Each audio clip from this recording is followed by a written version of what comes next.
78 to chapter 3.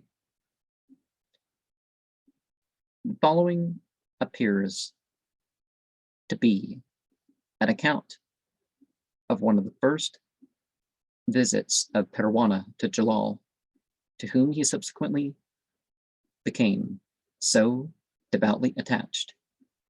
One of the most eminent among the men of learning in Kanya was visited by the Parwana. The learned man held forth eloquently on several exalted themes, and then informed the Parwana that he had the night before been taken up to the highest heaven, and there learned many mysteries. He said that there he saw Jalal hold a higher station of proximity to God than any other saint, as he stood on a level with God's throne.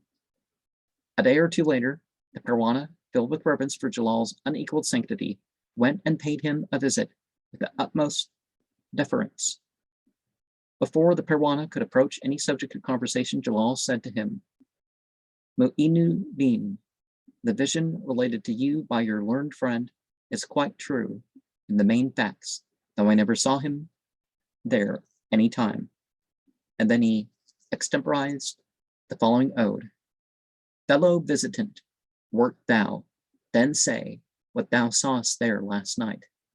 Twixt my heart and inspiring loved darling, what passed in thy sight?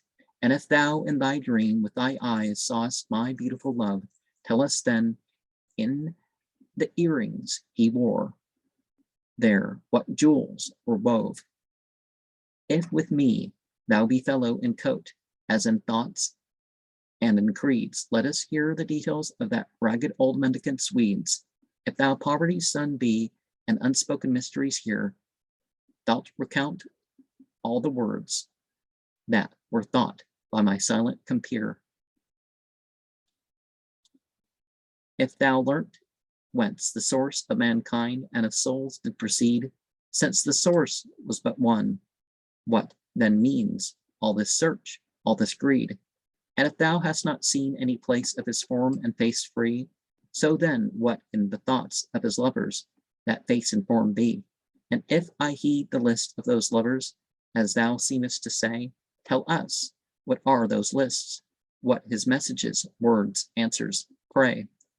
A musical service was then got up, this ode being chanted during its performance. And sometimes what makes it musical is the "his form and his face," or however they sing it. The Parwana was so utterly bewildered by this incident that he could say nothing. He therefore rose, bowed, and took his leave.